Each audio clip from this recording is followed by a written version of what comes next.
네, 국내 주요 사건 사고 소식 짚어보는 뉴스픽 시간입니다. 이수정 경기대 범죄심리학과 교수 그리고 최진영 변호사와 함께하겠습니다. 두 분 어서 오십시오. 네, 안녕하십니까? 예. 자, 첫 번째 주제 확인해 보겠습니다. 네, 경기도 의정부시의 한 아파트에서 일가족 3명이 숨진 채 발견됐습니다. 늦잠을 잔 아들이 아침에 이를 발견해서 경찰에 신고를 했다고 하는데 여러 가지로 좀 아직까지 석연치 않은 부분들이 많이 있어요. 네, 뭐 이 사건은 이제 아들의 신고로 밝혀진 사건인데요. 네. 아들이 새벽 4시 정도까지 숙제를 하고 잠이 들었다. 예. 그리고는 일어났을 시간이 이제 늦은 오전 시간대에 이제 네. 일어났는데 부모님과 누나가 사망을 해 있었다. 부모님은 아버지는 50세이시고요. 어머니는 예. 46세이고 누나는 18세 고등학생이었다고 알려져 있습니다. 네네. 그리고 이들은 모두 예기에 의해서 결국은 사망을 한 것이고요. 예. 그 흉기는 혈흔과 함께 이제 그 방에서 일가족이 숨진 방에서 발견이 됐다고 합니다. 예. 근데 이 상황들을 봤을 때 일단 외부에서 누군가가 침입한 흔적은 발견되지 않았다고 하는데 그렇다면은 타살 가능성은 거의 없다고 봐야 되는 건가요? 어떻게 봐야 될까요? 근데 사실 이 내용 자체는 타살이지만 예. 그것이 국외자, 가족 이외자로부터의 타살의 가능성은 현재로서는 낮다라는 것이고 네. 다만 이와 같은 범행을 직접 했는 것이 누구인지에 대해서는 앞으로 그 범행 그 수사를 통해서 네네. 확인해야 될 것 같은데요. 실제 지금 말씀하신 것처럼 격렬한 싸움 흔적이 있는 것은 없다. 예. 그리고 나아가서 외부의 침입 흔적도 없다. 그렇죠. 이 부분 같은 경우에는 어제 이 사건이 어제 오전 11시에 이제 그 신고가 됐기 때문에 네. 어제 이제 이 아파트 인근을 샅샅이 감식을 했는데 결국 그 외부에서 침입 흔적이라든가 이런 부분이 없다는 점에서 외부자의 소행이라기보다는 가족들 간에 어떤 일이 있었지 않을까 하는 강력한 추정을 하는데 네. 아직까지 다른 사건들과 달리 유서가 발견되지가 않았습니다. 예. 만약에 유서가 발견됐다고 하면은 그 이유를 충분히 쉽게 미루어 짐작할 수가 있을 텐데 이 부분에 있어서 가족 간에 어떤 일이 있었는지에 대해서는 탐문 수사를 하는데 네. 지금까지 보도된 바에 따르면은 가족들, 특히 그 남편인 가장이 사업을 하는 과정에서 경제적으로 굉장히 어려움이 있었다. 네. 그래서 그런 것 때문에 부부간에 다툼이 있었다. 이런 얘기가 나오는데 아직까지는 그것이 그 풍문인 상황이기 때문에 네네. 이와 같은 일을 벌인 동기가 무엇인지는 좀 추가적인 조사가 필요한 것 같습니다. 그러니까 주변 사람들 진술에 따르면은 이제 경제적인 문제가 있었다 그런 얘기를 하고는 있습니다만은 이 경제적인 문제가 직접적인 원인인지는 아직까지 불분명한 상황입니다.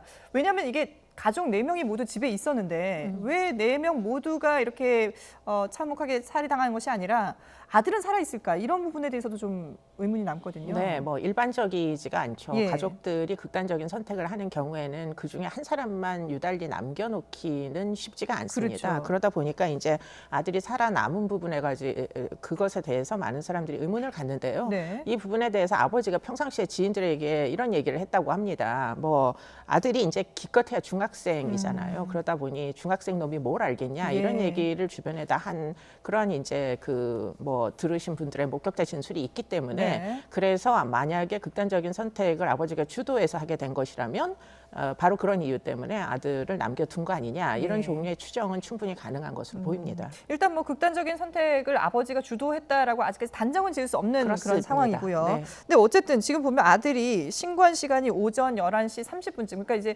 늦잠을 자고 아침에 늦게 일어났는데 이미 상황이 벌어져 있었다라고 얘기를 했거든요.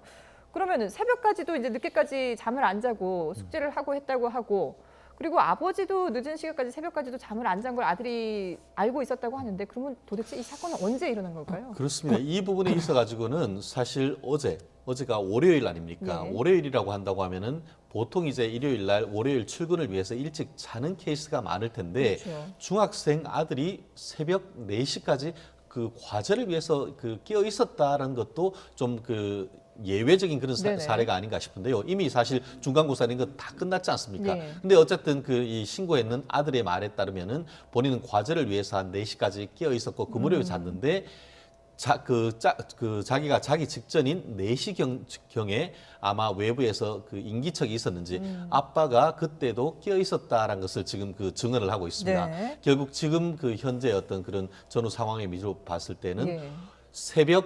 어제 새벽 4시 이후 그리고 또 이 그 신고했던 11시 사이에 한마디로 늦은 새벽 내지는 이른 아침 사이에 이와 같은 일이 벌어졌지 않을까 하는 생각, 그 어떤 수사의 어떤 초점을 그 모으고 있는데요. 네. 지금 아들 같은 경우에 말씀하신 것처럼 보통 이제 그 부모들이 경제적인 문제로 해서 이와 같은 가족들에 대해서 어떤 이런 식으로 극단적 선택을 하는 케이스는 아이들을 제압할 수 있는 아주 어린 케이스가 많습니다. 네. 그런데 이번 같은 경우에는 다른 고등학생이고 지금 15세 지금 아들 같은 경우에도 중학생 아닙니까? 네. 그렇다고 한다고 하면은 사실 반항할 경우에 이것을 억제할 만한 그 물리력을 사용하기가 쉽지 않은 그런 상황인데 네. 이 사실 경제적인 문제라고 한다고 하지만 딸 같은 경우에도 고등학생 아닙니까? 예. 고등학생 미성년자라고 한다고 하면은 그런 경제적인 사정에서 뭐 보증을 하거나 했을 가능성도 없단 말이에요. 그렇죠. 그렇기 때문에 이 사건의 어떤 비극의 핵심 동기가 뭔지 이것을 밝히지 않는다고 하면은 사실 특히 미성년자인 이 딸 같은 경우에는 너무나 억울한 죽음이 될 수 있는 부분이기 때문에 경찰이 반드시 그 부분을 밝혀줘야 되는 것이 아닌가 생각합니다. 예. 여러 가지로 참 의문점이 많이 남는 그런 사건인데요. 지금 경찰도 모든 가능성을 열어두고 수사를 하고 있다고 합니다. 그런데 이게 이제 흉기에 찔린 흔적을 본다면 과연 그 전에 어떤 일이 벌어졌는지 좀 추정을 해볼 수가 있을까요? 보통 극단적인 선택을 하는 사람들은 흉기에 지문을 남기죠. 그렇기 때문에 아마 흉기를 이제 좀 검증을 하면 네. 그러면 그 안에 누가 주도했는지 이런 것들이 나올 것으로 추정되고요. 예. 더군다나 이제 뭐 만약에 주도한 사람이 나머지 2명에게 이제 어떤 상해를 입혀서 사망에 이르게 했다면 네. 그 이제 피해자들이 깨어 있었다면 아마도 여러 가지 이제 흔적들이 남아 있을 겁니다. 반항을 했다거나. 그렇습니다. 방어흔이나 뭐 주저흔이나 이런 예. 것들이 있었을 것이기 때문에 누가 누구를 사망에 이르게 했는지 이런 것들을 충분히 추정할 수가 있을 것으로 보이고요. 예. 그리고는 이제 뭐 지금 그래서 부검을 보냈다고 예. 합니다. 그러면 부검을 해서 결국은 어떤 각도에서 어떤 식으로 이제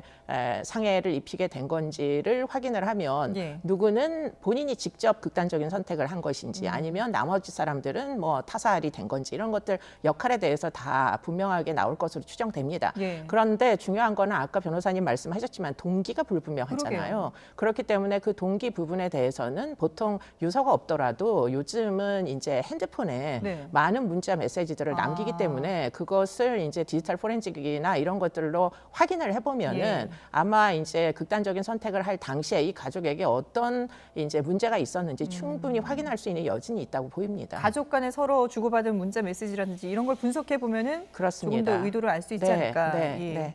근데 지금 이 보면은 흉기를 통해서 이렇게 극단적인 선택을 했는데 보통 경제적인 상황을 비관해서 일가족이 극단적인 선택을 할 때 물론 이제 흉기를 사용하는 경우도 있습니다만은 일반적으로는 흉기보다는 그냥 좀 다른 방법을 선택하는 경우들이 그렇습니다. 많잖아요. 보통 이제 얼마 전에도 그런 일이 있었습니다만 자동차를 렌트를 예. 해서 거기에서 뭐 어떤 기구를 이용해서 편안하게 최대한 편안하게 그렇게 생을 마감하는 케이스가 적지 않은데요. 네. 이번처럼 흉기를 이용해서 그리고 집에서 이런 케이스는 그리고 더불어서 아이들이 거의 성인에 가까운 그렇죠. 미성년자 이런 케이스가 상당히 드문 사례인 것 같은데요.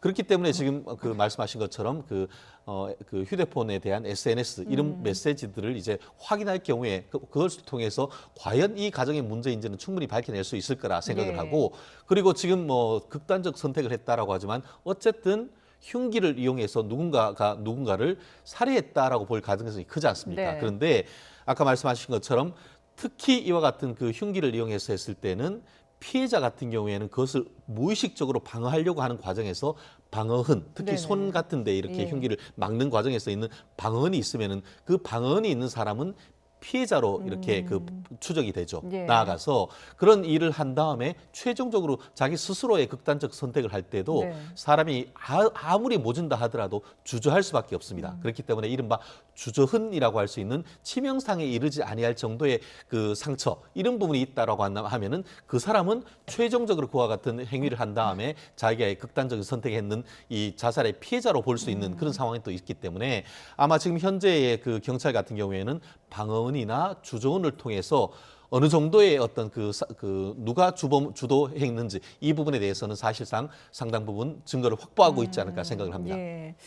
자, 그런데 저는 또 이 사건을 보면서 걱정이 되는 것이 지금 가족의 참변을 목격한 아들의 상태가 상당히 우려가 되는데요. 이게 가족이 참변을 당한 모습을 직접 봤기 때문에 중학생 어린 이 아들이 상당히 충격이 크지 않을까 싶어요. 충격이 굉장히 클 것으로 이제 보이는데요. 네. 어떻게 보면 이 사람은 결국은 마지막 현장을 목격한 목격자이기도 하지만 그렇죠. 그러나 지금까지 이제 아직은 조사가 되지 않은 여러 가지 의혹을 밝히는데 이 사람의 역할이 굉장히 중요할 걸로 추정됩니다. 네. 그렇기 때문에 이제 경찰에서는 여러 이제 조력자들을 동원을 해서 이 사람의 이제 정신적인 안정뿐만 아니라 사건의 경위를 설명함에 있어서 이 사람의 이제 진술이 매우 중요할 테니까 네. 이 중학생 아들에 대하여 아주 예의 잘 이제 안전하게 관리를 해야 될 필요성이 이제 사실 발생을 합니다. 그렇죠. 심리적으로 상당히 안정이 필요하지 않을까 싶어요. 그렇습니다. 네, 예. 네. 여러 가지 도움을 좀 줘야 되지 않을까 싶은데 그러면서도- 실제로 예, 예. 그 사실 제가 오늘 이 방송에 올 때 항상 네. 이 시간에 그 아침에 출근할 때 하면은 YTN에서 공익 광고를 합니다. 특히 이제 자살로서 그 가족을 떠나버리는 네네. 사람들의 아픔. 그런 사람들을 보듬는 사회적 시스템 이런 부분에 대해서 그 YTN이 굉장히 유익한 공익 광고를 하고 있는데요. 네. 지금 중학생 물론 지금 이 케이스 같은 경우에는 아직까지는 이 참고인인지 아니면 다른 가능성이 있는지에 대해서는 조사를 해야 되겠습니다만 예. 지금 말씀하신 것처럼 우리나라에서 OECD 국가에서 자살률이 제일 높은 나라가 우리나라인 것이고 청소년 그 사망률의 가장 높은 것이 자살입니다. 그렇다 보니까 이 그 목격했는 피해 그 아들에 대해서는 어떤 우리나라에서는 보건복지부에 있는 그 이 가족 지원 프로그램 이런 것을 통해서 도움을 줘야 되는 것이 아닌가 생각합니다. 예. 뭐 정말 여러 가지로 의문이 남는 그런 사건이기 때문에 경찰이 철저하게 모든 가능성에 대해서 수사를 해야 되겠습니다만은 또 이 홀로 남은 중학생 아들에 대한 배려도 필요하지 않을까 싶습니다.